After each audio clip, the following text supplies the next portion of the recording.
আয়োজিত অনলাইন ক্লাসে প্রথম বর্ষের শিক্ষার্থী সকলকে নববর্ষে শুভেচ্ছা। তোমাদের সাথে আজকে আমার প্রথম ক্লাস। তোমাদের নতুন ম্যাডাম, আমার নাম হচ্ছে সগীরা বিনতে মাহফুজা পল্লবী। তো এর আগে তোমাদের সাথে আমার ওইভাবে পরিচয় হয়নি, আজকেই তোমাদের সাথে আমার প্রথম পরিচয়।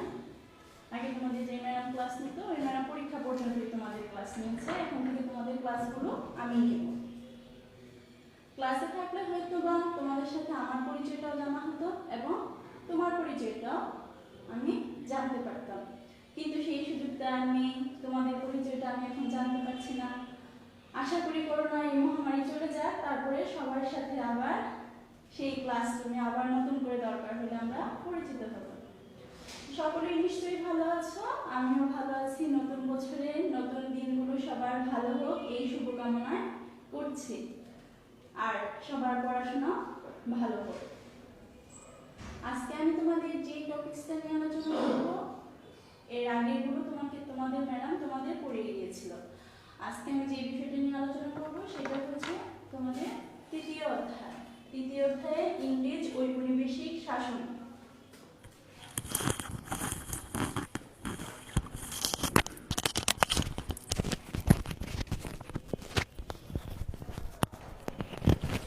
তৃতীয় অধ্যায়ের ইংরেজ ঔপনিবেশিক শাসন, এটা নিয়ে তোমাদের সাথে আমি আজকে আলোচনা করব।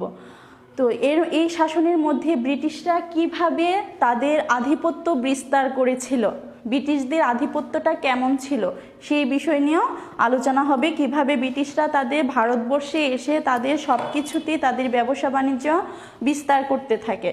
তো প্রথমে যদি আমরা জানতে যাই যে এই অধ্যায়ে আমরা কি শিখতে পারবো সেই সম্পর্কে আমরা জানবো। এই অধ্যায়ে আমরা যে অধ্যায় সেগুলো হচ্ছে কোম্পানি আমল থেকে ব্রিটিশ শাসনের পরিপ্রেক্ষিতে ব্যাখ্যা করতে পারবো, বিভিন্ন সংস্কার সমূহ কর্মকাণ্ড এগুলা জানতে পারবো, ব্রিটিশ শাসন আমলে ভারতবর্ষের রাজনৈতিক বিবর্তন সম্পর্কে জানতে পারবো, মহারানী ভিক্টোরিয়া সম্পর্কে জানবো, ইলবার্ট বিল সম্পর্কে জানবো, ক্ষুদিরাম সম্পর্কে জানবো, লক্ষ্য চুক্তি সম্পর্কে জানবো, সাম্প্রদায়িক রোয়েদাদ সম্পর্কে জানবো। এই সকল সম্পর্কে আমরা জানতে পারবো এবং তোমাদের এই অধ্যায় থেকে বেশি বেশি প্রশ্ন আসে সকল পরীক্ষাতে। তো এই অধ্যায়টা তোমরা সবচেয়ে ভালো করে গুরুত্ব দিয়ে পড়তে হবে।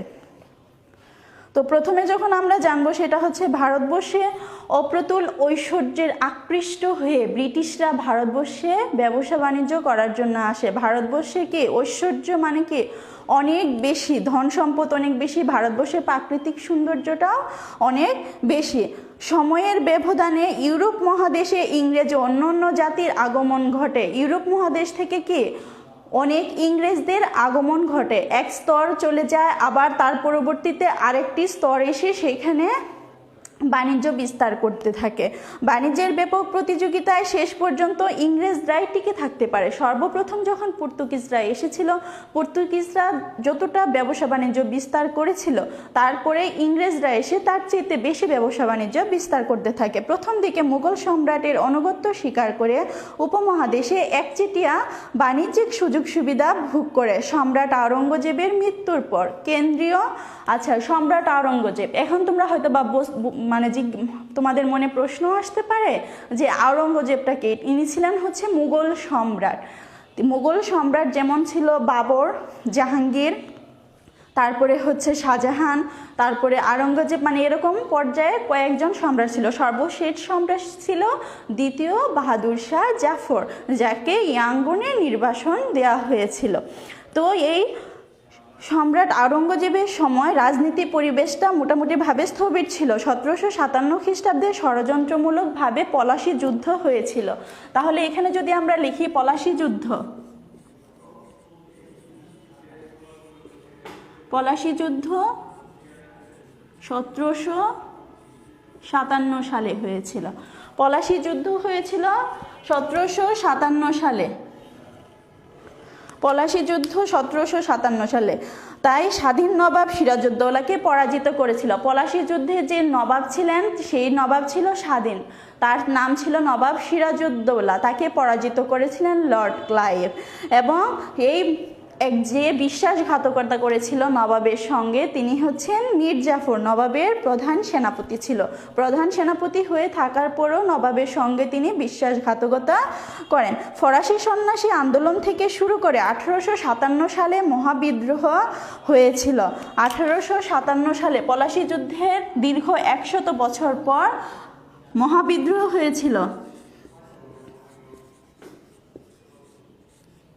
মহাবিদ্রোহ 1857 সালে, দীর্ঘ 100 বৎসর পর 1857 সালে সিপাহী বিদ্রোহ। মহাবিদ্রোহের আরেকটি নাম হচ্ছে সিপাহী বিদ্রোহ।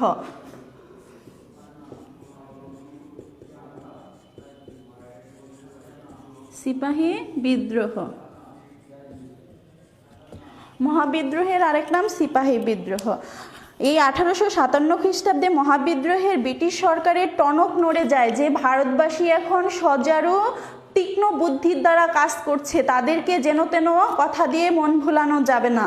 তাই কিন্তু ব্রিটিশদের বিরুদ্ধে যে আন্দোলন শুরু হয়েছিল তখন থেকে সেটা প্রবল আকার ধারণ করে যে আমরা ব্রিটিশদের মুখোপেক্ষ হয়ে থাকবো না, আমরা ভারত, আমরা স্বাধীনভাবে থাকবো, বিদেশি কোনো পণ্য আমরা ব্যবহার করব না, নিজেদের দেশে তৈরি পণ্য আমরা ব্যবহার করব। এই জন্য কি বয়কট আন্দোলনও সর্বশেষ হয়েছিল। তো ভারতবর্ষে ব্রিটিশ শাসন মূলত দুটি ভাগে বিভক্ত ছিল। প্রথম 100 বছর হয়েছিল, যেমন আমি প্রথম 100 বছর যেটা কি হয়েছিল 1757 সালে পলাশী যুদ্ধ, তারপরে হচ্ছে তার পরবর্তী 100 বছর পর হয়েছিল মহাবিদ্রোহ অথবা সিপাহী বিদ্রোহ, সেটা হয়েছিল 1857 সালে। এখন আমরা যদি এই সাল ভিত্তিক পর্যালোচনা করতে যাই তাহলে কি পলাশী যুদ্ধের পর লর্ড ক্লাইভ যখন নবাব সিরাজউদ্দৌলাকে পরাজিত করে ভারতবর্ষে ব্রিটিশদের আধিপত্য বিস্তার করে, তখন ভারতের জনগণ মনে মনে ক্ষুদ্র রূপ তাদের আকার ধারণ করে যে না, আমরা অন্য দেশের পরাধীনতায় থাকবো না, আমরা নিজেরাই স্বাধীন হব। তাই তারা 1857 সালে সিপাহী বিদ্রোহ করে। এই সিপাহী বিদ্রোহে শুধু সিপাহীরাই যুদ্ধ করেনি, এখানে যুদ্ধ করেছিল ছাত্র, কৃষক, শ্রমিক, কামার, কুমার, মানে সকলে মিলেই এই বিদ্রোহটা হয়েছিল, কিন্তু নাম দেওয়া হয়েছিল সিপাহী বিদ্রোহ। সিপাহী বিদ্রোহ দেখে যে সেটা শুধু সিপাহীরা করবে সেটা নয়, সেখানে সবাই যুদ্ধ সম্মিলিতভাবে করেছিল। এখন আমরা জানবো যে 1858 সালে ভারত শাসন আইনটা কিভাবে হলো। 1858 সালে ভারত শাসন আইন, ভারত শাসন আইন 1858। ভারত শাসন আইনটা কিভাবে হয়েছিল, এর প্রতিক্রিয়াটা কি ছিল, এই সম্পর্কে এখন আমরা আলোচনা করব। 1857 খ্রিস্টাব্দে মহাবিদ্রোহ বা সিপাহী বিদ্রোহের পর যুদ্ধে যাবতীয় নেতৃত্বদের মধ্যে অভাব নানা কারণে বাসা বাঁধতে থাকে, যে না এই কারণেই বোধহয় ভারত এরা বেশি সুচারুরূপে কাজ করছে, যে না আমরা বিদেশিদের থেকে আলাদা থাকবো, কারণ আমাদের চালাকিটা ওরা ধরতে পেয়েছে। ব্রিটিশ শাসনের ভিত টনক নড়ে। ব্রিটিশ শাসনার যে ভারতবর্ষে একটা ভিত্তিপ্রস্তর স্থাপন করেছিল, সেইখানে তাদের টনক নড়া পড়ে যে না, ভারতদের আর যেন তেন বুদ্ধি দিয়ে ভুলানো যাবে না। ভারতীয় উপমহাদেশের রাজনৈতিক ইতিহাসে মহাবিদ্রোহের পর সুদূর প্রসারী প্রভাব ফেলে। এই মহাবিদ্রোহের পর ব্রিটিশ সরকার উপলব্ধি করতে পারে যে ভারতবর্ষ এত বড় একটি রাজ্য যা একা ব্রিটিশদের পক্ষে শাসন করা সম্ভব হচ্ছে না, তাই একটি কোম্পানির হাতে এটা স্থানান্তর করা উচিত। তখন তারা এই উপলব্ধি করে 1858 খ্রিস্টাব্দে ইংল্যান্ডের মহারানী ভিক্টোরিয়া এক ঘোষণার মাধ্যমে বলেন যে ভারত ইস্ট ইন্ডিয়া কোম্পানি শাসনের অবসান ঘটিয়ে ভারতবর্ষে শাসন ব্যবস্থা হস্তান্তর করা হবে, যে ব্রিটিশরা একা শুধু শাসন করতে পারবে না এত বিশাল একটা ভারতবর্ষ। তখন তারা এই বুদ্ধিটা করে যে না, এটা একটা কোম্পানি শাসনের হাতে হস্তান্তর করতে হবে।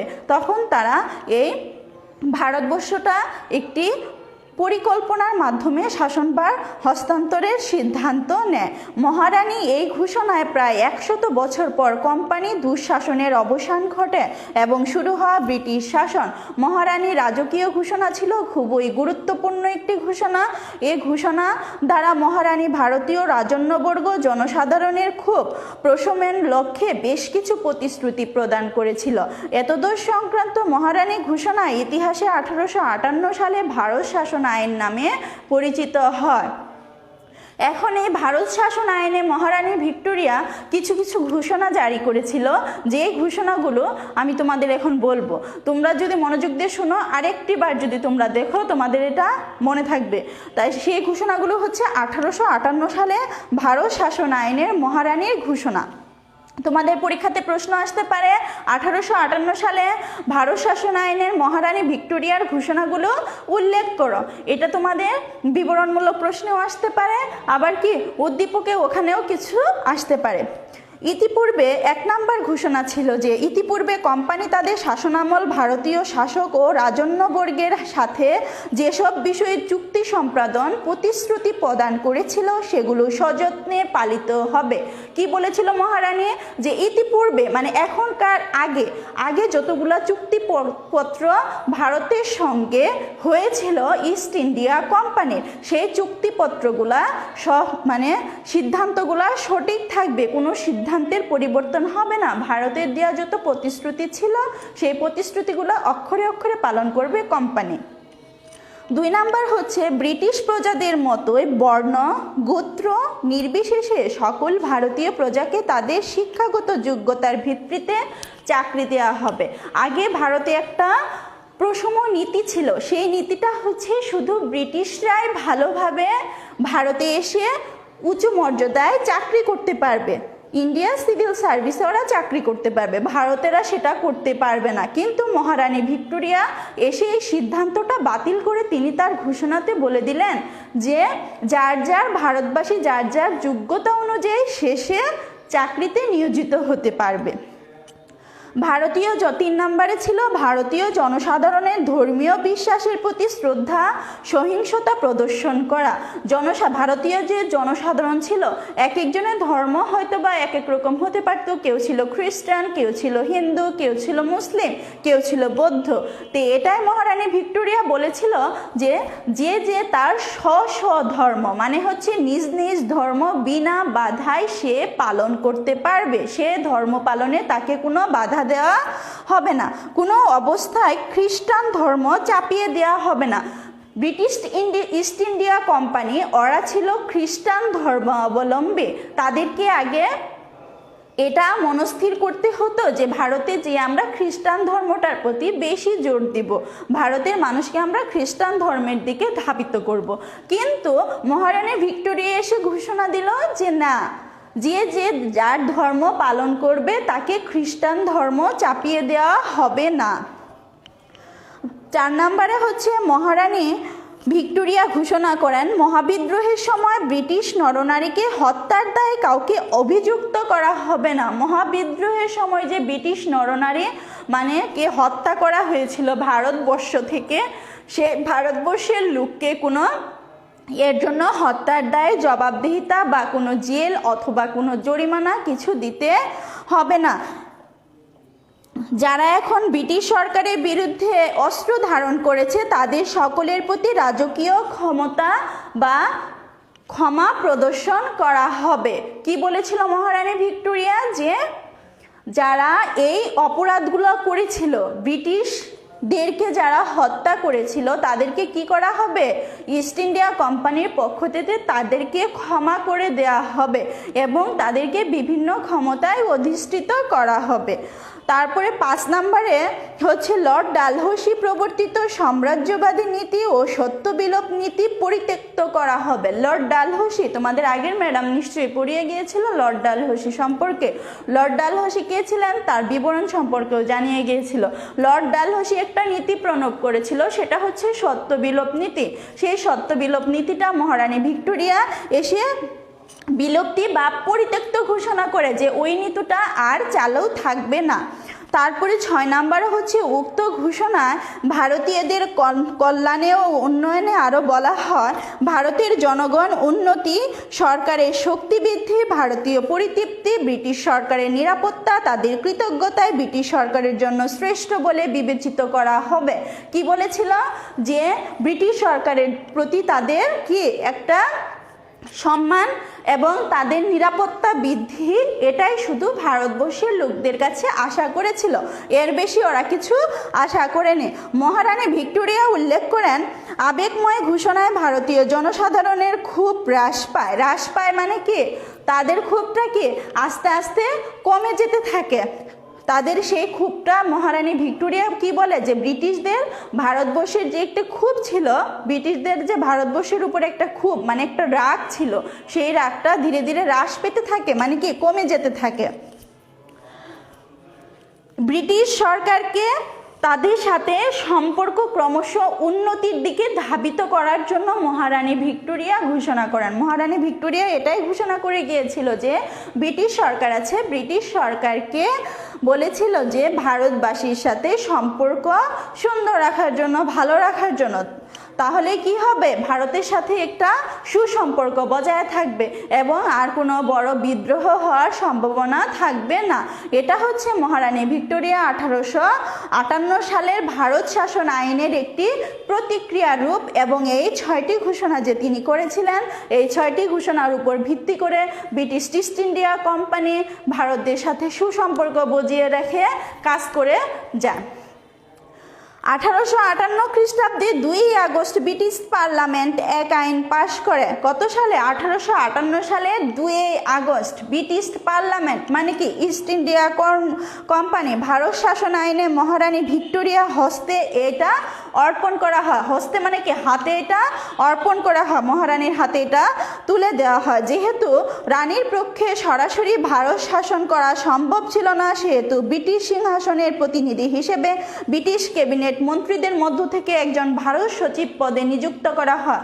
যেহেতু মহারানীর পক্ষে কি ছিল না, এইটা একদম একান্তভাবে করা সম্ভব ছিল না, তাই এটি ব্রিটিশ শাসন আইনের পক্ষ থেকে একজন ভারত সচিব পদে একজন নিযুক্ত ব্যক্তিকে তার হাতে এটা অর্পণ করা হয়, এবং কোম্পানির পরিচালক বোর্ড অফ কন্ট্রোলের পরিবর্তে ব্রিটিশ ক্যাবিনেট মন্ত্রীদের থেকে একজন ভারত সচিব পদে নিযুক্ত করা হয়, এবং 15 সদস্য বিশিষ্ট একটি কাউন্সিলর সাহায্যে ভারত শাসক কার্য পরিচালনা করেন। 15 সদস্যের একটি কাউন্সিলর করেন, এবং এই কাউন্সিলরের মাধ্যমে তারা ভারত শাসন আইনের পরিচালনাটা সুদৃঢ় করেন মহারানী ভিক্টোরিয়ার নির্দেশে। এখন আমরা জানবো যে ভারত শাসন আইনের প্রতিক্রিয়া কি ছিল। এই যে মহারানী ভিক্টোরিয়া এতগুলা আইন জারি করে গেল, এর একটা প্রতিক্রিয়া রূপ চলে এসেছিল 1858 সালে ভারত শাসন আইনের প্রতিক্রিয়া রূপ। সেই রূপটা সম্পর্কে আমরা আলোচনা করব। মহারানী ঘোষণা এবং পার্লামেন্টের সিদ্ধান্ত মোতাবেক ভারতবর্ষের অবস্থানরত গভর্নর জেনারেল লর্ড ক্যানিং প্রথম রাজপ্রতিনিধি হয়েছিলেন। লর্ড ক্যানিং প্রথম রাজপ্রতিনিধি।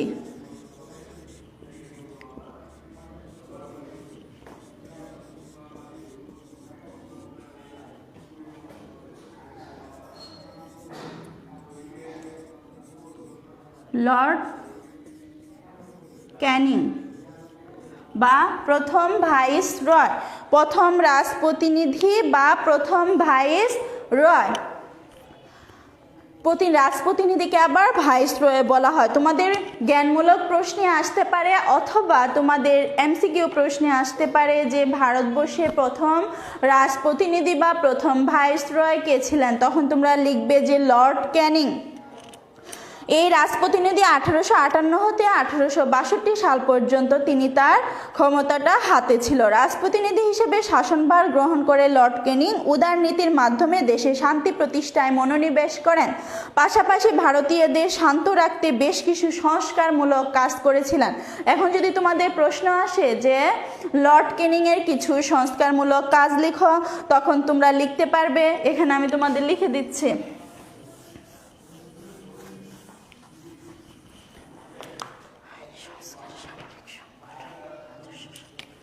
তার সংস্কারমূলক কাজ ছিল লর্ড ক্যানিংয়ের।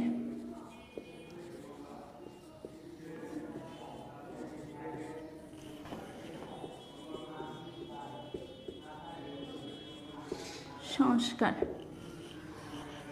লর্ড ক্যানিংয়ের সংস্কারগুলো এখন তোমাদের আমি লিখে দিচ্ছি। সেটা হচ্ছে আইন সংস্কার, সামরিক সংগঠন,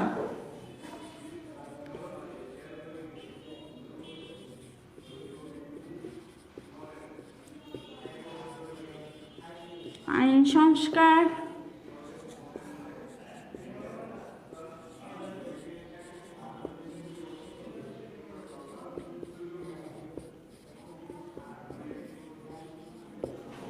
সামরিক সংগঠন, রাজস্ব সংস্কার, রাজস্ব সংস্কার,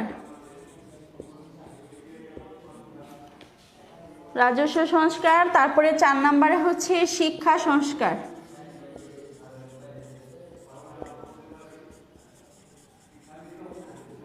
শিক্ষা সংস্কার।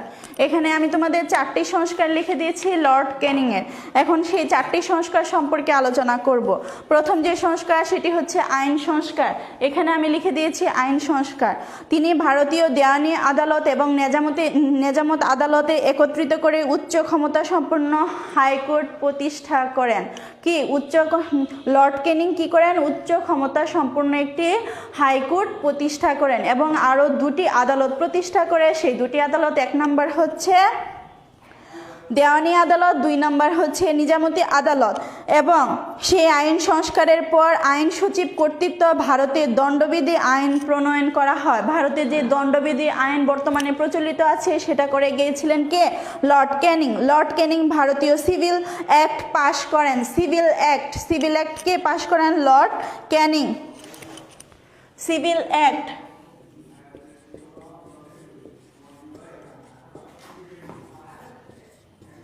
সিভিল অ্যাক্ট পাস করেন lord Canning. Civil act pass করেন লর্ড ক্যানিং। এটাও তোমাদের প্রশ্নে আসতে পারে যে ভারতে সিভিল অ্যাক্ট কে পাশ করেন, কার সময়ে পাশ হয়? তখন তোমরা বলতে পারবে যে লর্ড ক্যানিংয়ের সময়ে। আইন সংস্কারে এইগুলাই ছিল তার অবদান। তারপরে হচ্ছে সামরিক সংগঠন। লর্ড ক্যানিং কোম্পানির সময়ে সৈন্যবাহিনী ভেঙে দিয়ে আবার নতুন করে সৈন্যবাহিনী গঠন করেন এবং সৈন্যবাহিনী তিনি ভারতীয় সেনা কম ভর্তি করেন। যে লর্ড ক্যানিং একটা সৈন্যবাহিনী গঠন করেছিল সেখানে ভারতীয় সেনাদের কম ভর্তি করেছিল। ইউরোপীয় সৈন্যবাহিনীর সংখ্যা তিনি বৃদ্ধি করেছিলেন। কে করেছিলেন? লর্ড ক্যানিং। যে ভারতীয় সৈন্যবাহিনী এখানে অল্প থাকবে এবং ইউরোপীয় সৈন্যবাহিনী থাকবে বৃহৎ, বেশি। অস্ত্রাগারের দায়িত্ব ছিল ব্রিটিশ সৈন্যের হাতে এবং যে একটা অস্ত্রাগার ছিল, সৈন্যবাহিনী গঠন করতে হলে তো অবশ্যই একটা অস্ত্রাগারের প্রয়োজন। সেই অস্ত্রাগারটা কাদের হাতে ছিল, কাদের দায়িত্বে ছিল? সেটা ছিল ব্রিটিশদের দায়িত্বে। এখানে কিন্তু একটা টেকনিক অবলম্বন করেছিল লর্ড ক্যানিং। লর্ড ক্যানিং যেহেতু ব্রিটিশ বংশোদ্ভূত ছিল সেহেতু সে ব্রিটিশদের প্রতি তার আধিপত্যটা বেশি ছিল। তারপরে যদি আমরা আলোচনা করি তার রাজস্ব সংস্কার, আইন সংস্কার এবং সামরিক সংস্কার শেষ। এখন আমরা আলোচনা করব রাজস্ব সংস্কার নিয়ে। 1857 খ্রিস্টাব্দে যখন মহাবিদ্রোহ হয়েছিল, কোম্পানি অর্থনৈতিক ব্যবস্থা তখন শোচনীয়ভাবে ধস নেমেছিল। অর্থনৈতিক ব্যবস্থা খুব দুর্বল হয়ে পড়েছিল। অর্থনৈতিক দুরবস্থা পুষিয়ে নেওয়ার জন্য লর্ড ক্যানিং ইংল্যান্ডের 2 জন বিশেষজ্ঞ পরামর্শ নতুন রাজস্ব ব্যবস্থা প্রবর্তন করেন। তাহলে কি লর্ড ক্যানিং 2 জন প্রতিনিধিবর্গের সিদ্ধান্ত নিয়ে একটি রাজস্ব ব্যবস্থা প্রবর্তন করেন। এ ব্যবস্থা অনুযায়ী আয়কর বৃদ্ধি এবং পথ কর স্থাপন করেন। আয়কর বৃদ্ধি যেমন কি তোমার আয়ের উপর একটা কর দিতে হচ্ছে, তারপরে কি হচ্ছে যে পথ কর স্থাপন করেন এবং কাগজের মুদ্রা প্রবর্তন করেন। আগে মুদ্রা ছিল কিসের? তামার মুদ্রা ছিল, সিলভারের মুদ্রা ছিল, গোল্ডের মুদ্রা ছিল, তারপরে সেই মুদ্রাগুলো বাদ দিয়ে কাগজের মুদ্রা। এখন যেরকম আমরা নোট টাকা ব্যবহার করি, সেটা কি চামড়ার হতে পারে অথবা কাগজের হতে পারে, যে কোনো ইয়ের হতে পারে। এরকম তখন তিনি নতুন একটা প্রবর্তন করলেন, সেটা হচ্ছে তিনি আয়কর বৃদ্ধি করলেন, পথকর করলেন এবং কাগজের মুদ্রা প্রবর্তন করলেন। তিনি সামরিক সহ অন্যান্য ক্ষেত্রে ব্যয় সংকোচন নীতি গঠন করলেন। তোমাদের প্রশ্ন আসতে পারে ব্যয় সংকোচন নীতিটা কার সময় হয়েছিল? তখন তোমরা বলতে পারবে যে লর্ড ক্যানিংয়ের সময়ে। তারপরে আয়কর ব্যবস্থা কার সময় হয়েছিল? লর্ড ক্যানিংয়ের সময়। পথকর লর্ড ক্যানিং। কাগজের মুদ্রা কার সময় প্রবর্তন হয়েছিল? লর্ড ক্যানিংয়ের সময়। তারপরে এখন আমরা জানব শিক্ষা ব্যবস্থা সম্পর্কে। লর্ড ক্যানিংয়ের যে একটা শিক্ষা ব্যবস্থা, তিনি একটা শিক্ষা সংস্কার করেছিলেন। এখানে আমি লিখে দিয়েছি লর্ড ক্যানিংয়ের শিক্ষা সংস্কার। সেই 4 নম্বরের শিক্ষা সংস্কারটা তিনি কিরূপ, কেমন আঙ্গিকে তিনি সাজিয়েছিলেন। শিক্ষাক্ষেত্রে তার অবদান রয়েছিল অপরিসীম। ভারতবর্ষের শিক্ষা সম্প্রসারণের লক্ষ্যে কলকাতা মাদ্রাসা এবং তিনি বোম্বাইয়ে বিশ্ববিদ্যালয় প্রতিষ্ঠা করেছিলেন। কি করেছিলেন? লর্ড ক্যানিং কলকাতা মাদ্রাসা প্রতিষ্ঠা করেছিলেন এবং স্কুল প্রতিষ্ঠা করেছিলেন এবং বিশ্ববিদ্যালয় প্রতিষ্ঠা করেছিলেন। এখন তিনি একদিকে উপমহাদেশে মহাবিদ্রোহ দমন করেন, দেশবাসীর নিকট থেকে ভূয়সী প্রশংসা পেয়েছিলেন এবং বিভিন্নভাবে তিনি খ্যাতি সম্পূর্ণ হয়েছিলেন। অপরদিকে 1858 খ্রিস্টাব্দে রাজস্ব আইন প্রণয়ন করে জমিদারদের অত্যাচার থেকে প্রজাদের রক্ষা করেছিলেন। জমিদারদের অত্যাচার থেকে প্রজাদের কে রক্ষা করেছিলেন? লর্ড ক্যানিং। কাগজের মুদ্রা প্রচলন করেছিলেন। 1861 খ্রিস্টাব্দে সর্বোচ্চ ক্ষমতা বিশিষ্ট আদালত হাইকোর্ট প্রতিষ্ঠা করেছিলেন। একটু আগে তোমাদের আমি বলেছিলাম যে হাইকোর্ট প্রতিষ্ঠা করেছিল। কলকাতা মাদ্রাসা প্রতিষ্ঠা করেছিলেন। বোম্বাই একটি বিশ্ববিদ্যালয় প্রতিষ্ঠা করেছিলেন। বেশ কিছু আরও অনেক কিছু গুরুত্বপূর্ণ কাজে তিনি মনোনিবেশ হয়েছিলেন, যেগুলো তার করার ইচ্ছা ছিল কিন্তু তিনি করে শেষ করতে পারেনি। এই জনদরদী শাসক 1862 খ্রিস্টাব্দে অবসর গ্রহণ করে স্বদেশে প্রত্যাবর্তন করেন। তার স্বদেশ ছিল কোথায়? ইস্ট ইন্ডিয়া কোম্পানি, মানে কি ইংল্যান্ডে ছিল তার স্বদেশ। এই দায়িত্বভার তিনি বুঝিয়ে দিয়ে 1862 খ্রিস্টাব্দে তিনি নিজ দেশে গমন করেন বা চলে যান। লর্ড ক্যানিংয়ের ধারাবাহিকতা নিম্নে বর্ণিত ভাইসরয় ব্রিটিশ সরকার প্রতিনিধি রূপে ভারতবর্ষ শাসন করেন। লর্ড এগনিল 1862 হতে 1863 সাল পর্যন্ত শাসন করেন। স্যার জন লরেন্স 1864 হতে 1869 খ্রিস্টাব্দ পর্যন্ত শাসন করেন। লর্ড মেও 1869 হতে 1872 খ্রিস্টাব্দ পর্যন্ত শাসন করেন। লর্ড নর্থব্রুক 1872 হতে 1876 খ্রিস্টাব্দ পর্যন্ত শাসন করেন। লর্ড লিটন 1876 থেকে 1880 খ্রিস্টাব্দ পর্যন্ত শাসন করেন। লর্ড রিপন 1880 হতে 1884 খ্রিস্টাব্দ পর্যন্ত শাসন করেন। লর্ড দ্বিতীয় এগনিল 1894 হতে 1899 খ্রিস্টাব্দ পর্যন্ত শাসন করেন। লর্ড কার্জন 1899 হতে 1905 খ্রিস্টাব্দ পর্যন্ত শাসন করেন। এইখানে একটা প্রশ্ন চলে আসবে, 1905 খ্রিস্টাব্দে কি হয়েছিল? লর্ড কার্জনের সময় 1905 খ্রিস্টাব্দে বঙ্গভঙ্গ হয়েছিল এবং 1911 খ্রিস্টাব্দে বঙ্গভঙ্গ রদ হয়েছিল, মানে কি বঙ্গভঙ্গটা বাতিল করা হয়েছিল। তাই 1905 খ্রিস্টাব্দটা বেশি ইম্পর্টেন্ট। এটা তোমাদের জ্ঞানমূলক প্রশ্নে আসবে, নৈর্ব্যক্তিক প্রশ্নে আসবে। 1905 খ্রিস্টাব্দে কি হয়েছিল বলো তো শিক্ষার্থীরা? 1905 খ্রিস্টাব্দে হয়েছিল বঙ্গভঙ্গ এবং 1911 খ্রিস্টাব্দে হয়েছিল বঙ্গভঙ্গ রদ।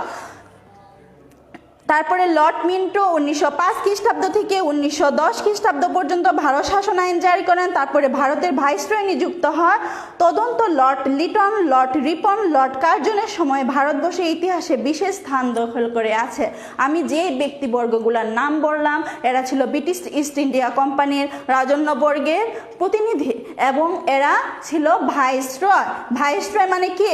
ভাইসরয় এখানে বলে দিয়েছিলাম যে ভাইসরয়ের যেই কথা, এটা আমি মিশিয়ে ফেলেছি, যে ভাইসরয়ের যেই কথা আর কি রাজন্যবর্গের প্রতিনিধিও সে একই কথা। তারপরে আমি তোমাদের এই পাশে বলেছিলাম যে গভর্নর জেনারেল, ভাইসরয় যেটা গভর্নর জেনারেলও হবে সেটাই।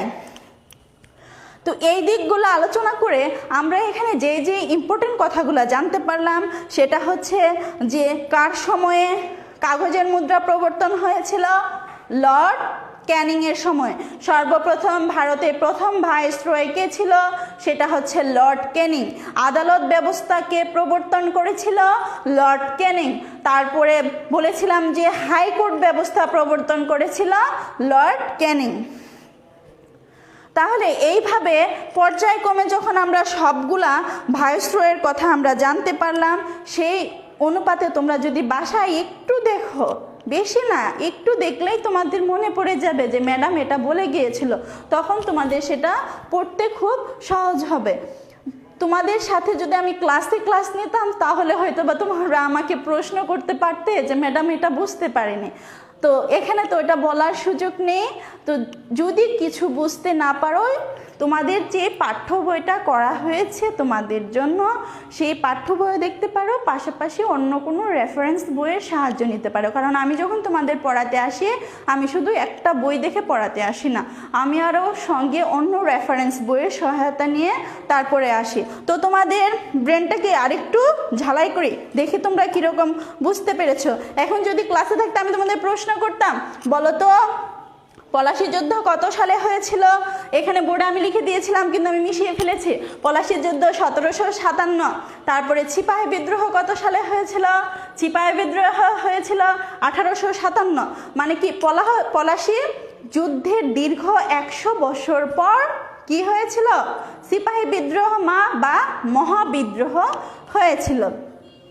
তারপরে তোমাদের আরেকটি প্রশ্ন যেটা আমি করতে পারি, যে একটু আগে বলে দিয়েছিলাম বঙ্গভঙ্গ হয়েছিল কার শাসনামলে, সেটা হচ্ছে লর্ড কার্জনের সময়।